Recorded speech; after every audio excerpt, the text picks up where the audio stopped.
véritable réconciliation avec Dieu. Amen. Parce que quand on est réconcilié avec Dieu, Dieu nous montre que lui, il est réconcilié avec nous. Et j'aimerais lire un verset avec vous dans la parole de Dieu. Et après,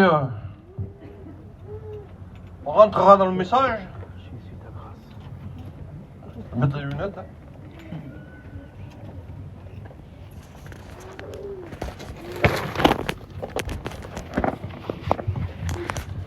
Voilà. Ça se trouve dans Romains, chapitre 5, et verset 10. Il dit comme cela, il dit, car si lorsque nous étions ennemis, nous avons été réconciliés avec Dieu par la mort de son Fils, à plus forte raison, étant réconciliés, serons-nous sauvés par sa vie. Et non seulement cela, mais encore, nous nous glorifions en Dieu par notre Seigneur Jésus-Christ, par qui maintenant nous avons obtenu la réconciliation. Amen. Amen. Vous savez, la réconciliation, c'est-à-dire qu'on est en paix vraiment avec quelqu'un. C'est-à-dire que dans son cœur, il n'y a rien.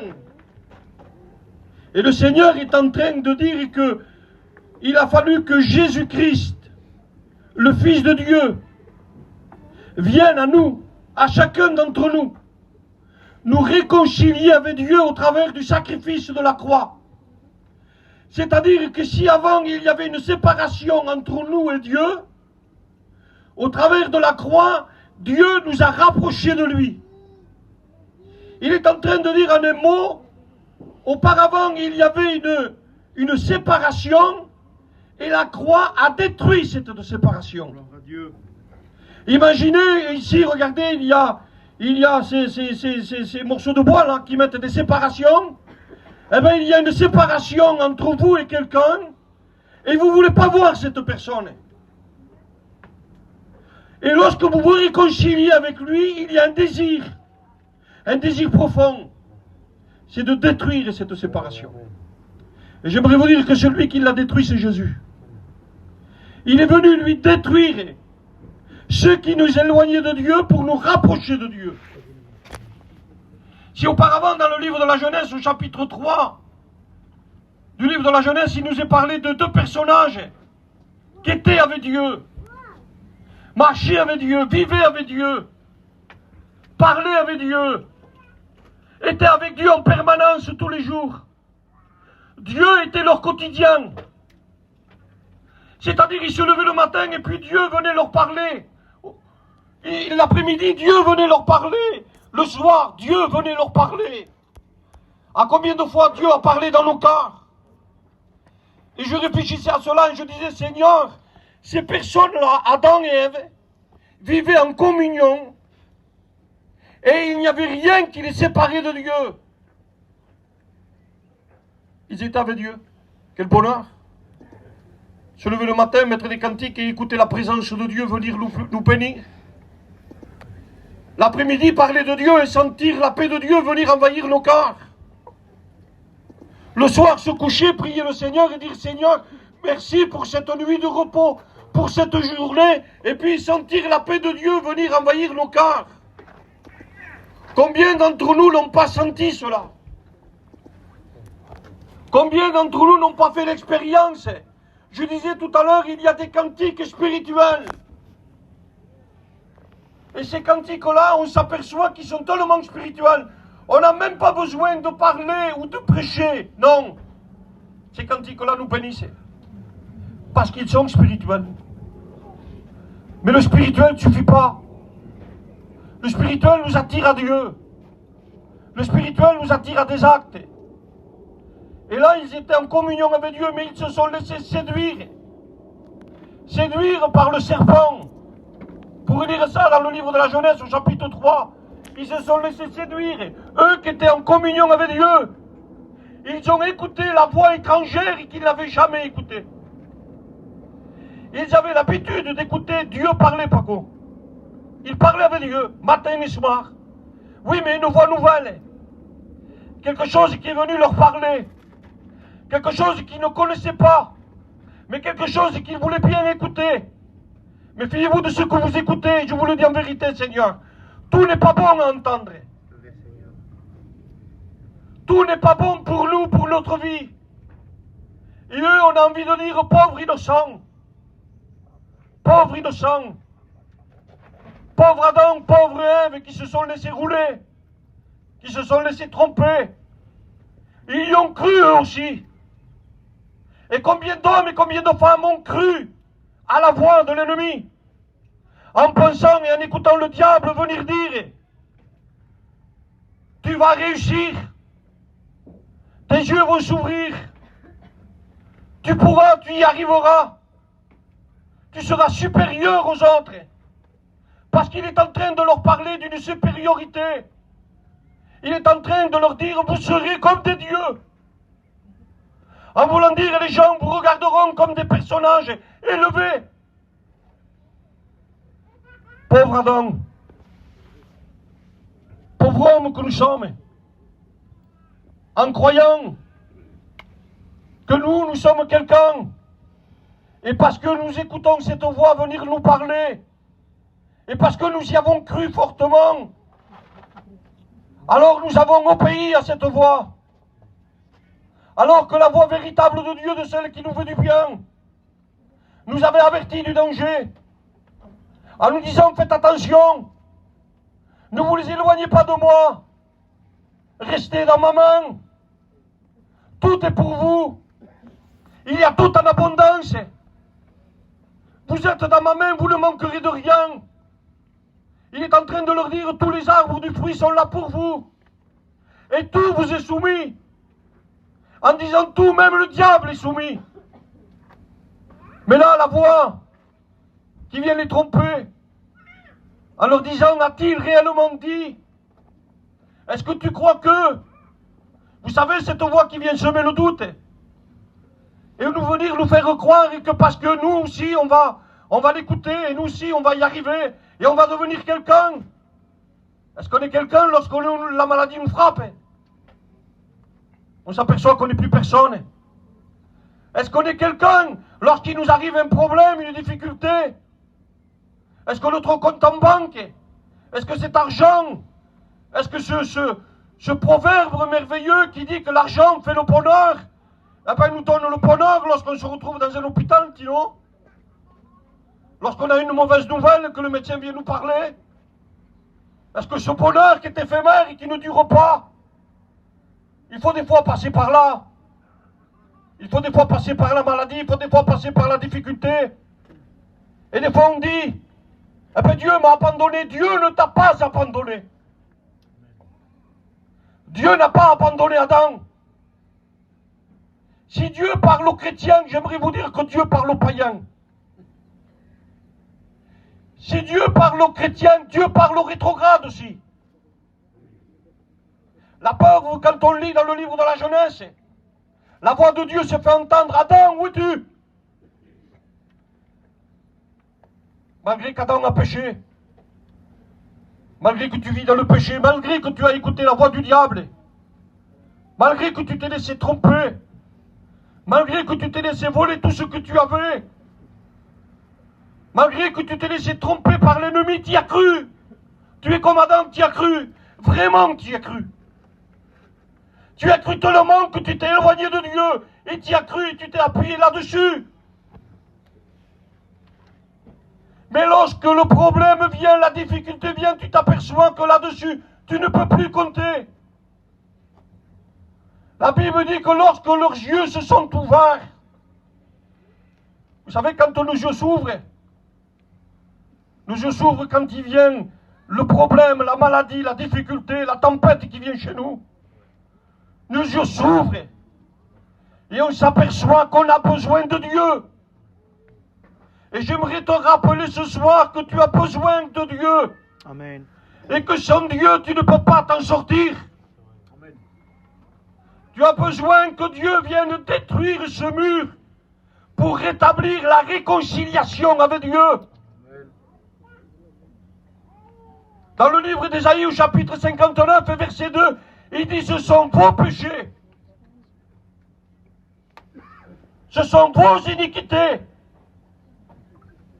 Vous ne pensez pas quand même qu'on va dire que c'est la faute de Dieu? Certains disent que c'est la faute de Dieu. Non, la Bible dit c'est ton péché. C'est ta désobéissance qui a mis une séparation entre toi et Dieu. Ce qui nous a séparés de Dieu, c'est la voix que nous avons écoutée. On s'est laissé séduire, on s'est laissé tromper. Mais Dieu nous appelle comme il a appelé Adam. Il lui dit, Adam, où tu en es aujourd'hui? T'en es où? Et vous savez qu'est-ce qu'Adam répond? Adam répond comme cela. Il dit, je suis retourné aux ténèbres. Je me suis caché. Rendez-vous compte? Quelqu'un qui se promenait tout fier dans un jardin établi par Dieu. Maintenant, il se cache. Pourquoi il se cache? Parce qu'il s'aperçoit qu'en réalité, il a perdu la sainteté de Dieu. Il n'y a plus de réconciliation avec Dieu.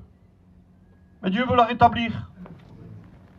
Et Dieu voudrait la rétablir ce soir. Une réconciliation profonde qui vient du cœur. Pas qu'avec des mots. Lorsqu'on lit dans l'évangile de Luc au chapitre 19, il nous est parlé d'un homme qui était fâché pratiquement avec tout Israël, avec tous les siens. Vous savez pourquoi? Parce qu'il a écouté la voix de l'argent, parce qu'il a écouté la voix de la séduction, parce qu'il a écouté la voix du pouvoir, parce que lui aussi il y a cru, parce que lui aussi il s'est laissé tromper. Il est devenu collecteur d'impôts. Il ne devait pas avoir beaucoup d'amis, vous savez. Mais quelle tristesse, quelle angoisse d'avoir un canapé en billet de 500 € si vous voulez, si vous êtes assis tout seul. À quoi ça sert? Excusez-moi du mot. Si vous avez du caviar pour manger, mais si vous êtes seul, à quoi ça sert? À quoi ça sert d'avoir une bonne table? Si on ne peut pas inviter des amis parce que nous sommes en guerre contre eux, à quoi ça sert? Ça ne sert à rien. Franck me disait tout à l'heure, voilà ce qu'il y a de plus beau. C'est ça que j'aime moi. Il n'y a rien de plus beau. C'est vrai. D'être réconcilié avec tout le monde. Et de pouvoir dire à quelqu'un, viens, je t'invite chez moi. Mange, bois. Assis-toi. Sers-toi, fais comme chez toi. Et Dieu était en train de dire à Adam, fais comme chez toi, tout est à toi. Mais à cause du péché, il y en a certains qui ont tout perdu. Oui.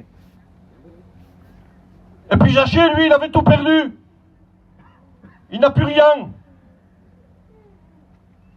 Mais je bénis Dieu parce qu'il voulait voir qui était Jésus. La Bible nous dit qu'il est monté sur un sycomore. Parce qu'il voulait voir Jésus.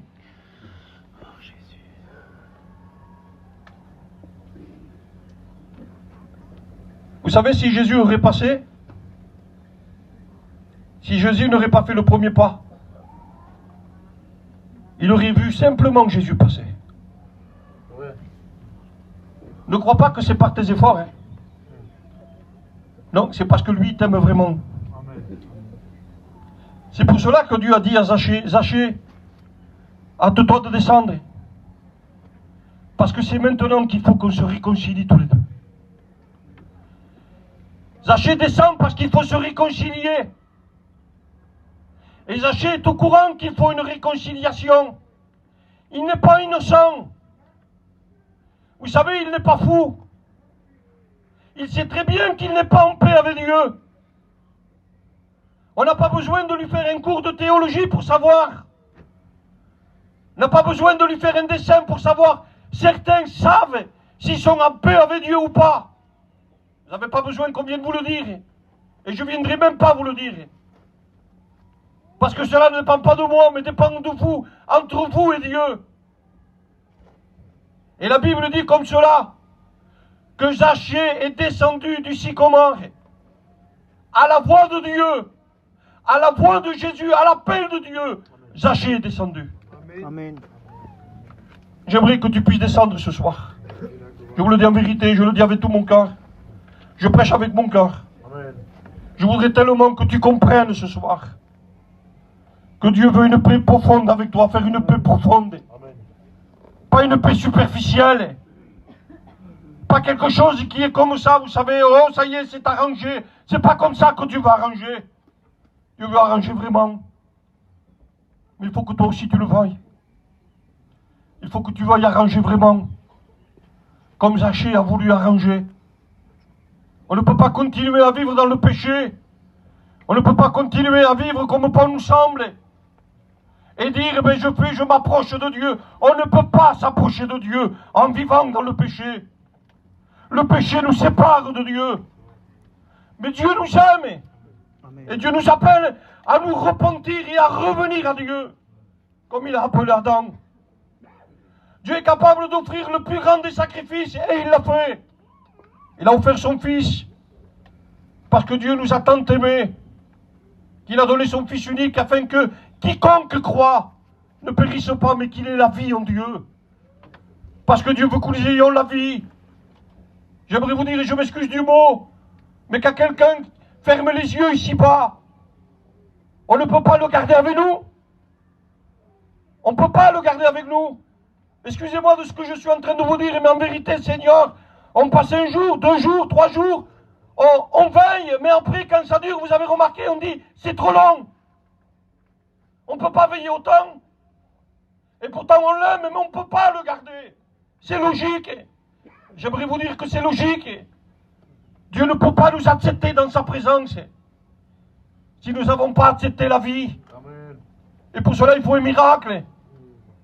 Zachée était mort au péché. Mais Dieu, par son amour, l'a ressuscité. Amen.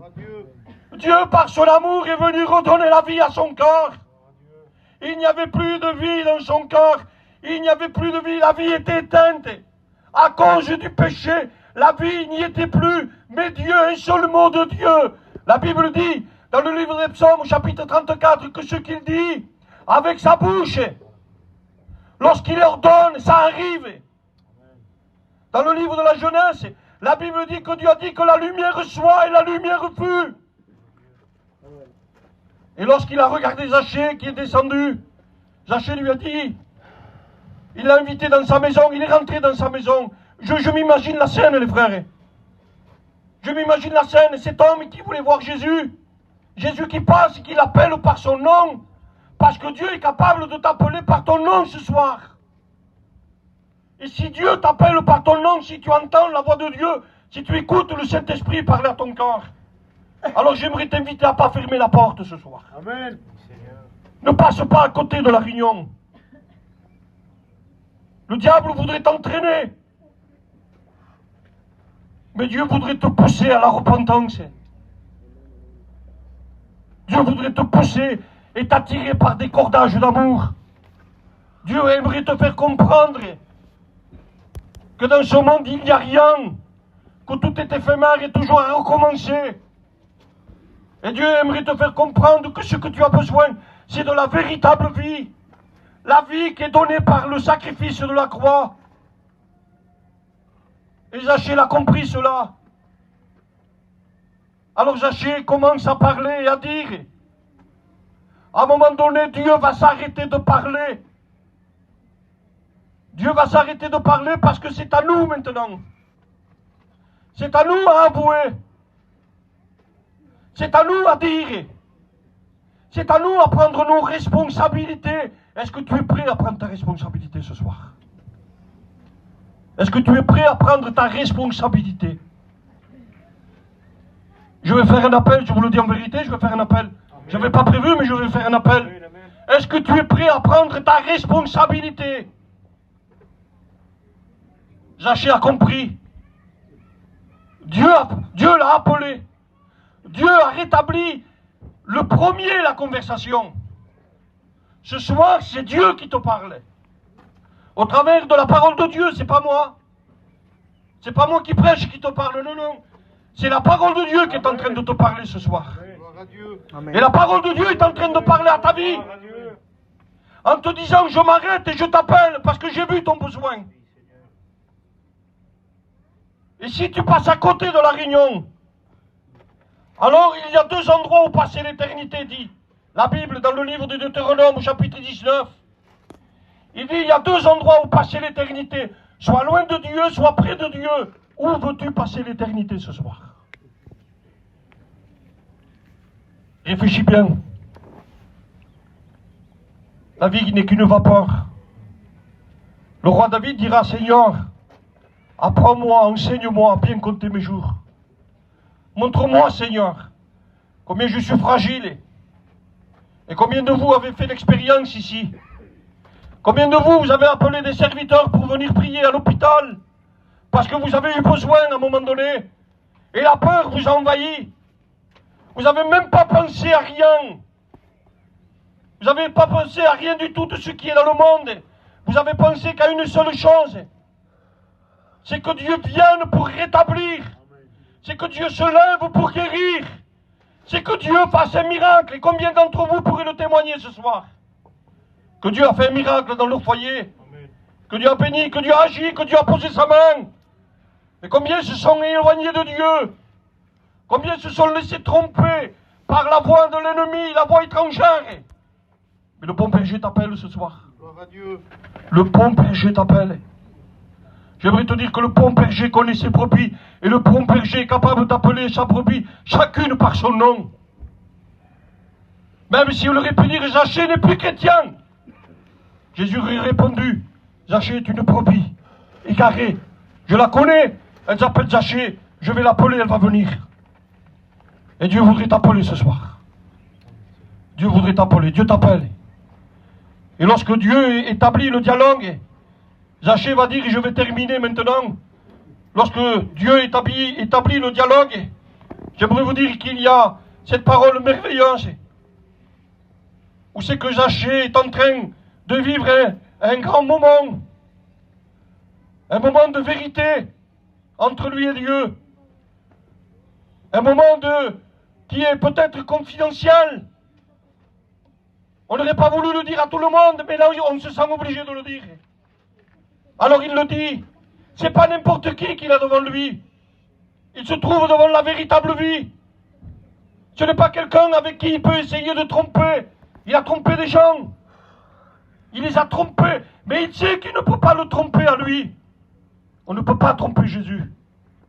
Moi qui vous prêche, je ne peux pas le tromper. Même si j'ai l'apparence, je ne peux pas le tromper. Même si je chante des cantiques, même si je prie, même si je prêche, je ne peux pas le tromper. Tu ne peux pas tromper Dieu. Dieu te connaît. Et Zachée le sait ça. Vous savez pourquoi il le sait? Parce que Dieu l'a appelé par son nom. Alors il sait. Il sait qu'il ne peut plus rien lui cacher. Et il va dire quelque chose et il dit, si j'ai fait du tort à quelqu'un, c'est beau ça. Je ne sais pas si ça vous plaît à vous, mais moi ça me plaît. Si j'ai fait du tort à quelqu'un, si j'ai créé du tort, si j'ai fait quelque chose qui ne va pas à quelqu'un, alors il dit je vais réparer. Et si j'ai pris quelque chose à quelqu'un, eh ben je vais lui rendre 4 fois ce que je lui ai pris. Il est en train de dire, je ne veux pas d'une réparation comme ça même. Je veux une réelle réparation profonde. Je veux que les gens me pardonnent. Je veux plus qu'il y ait d'amertume dans le cœur de personne.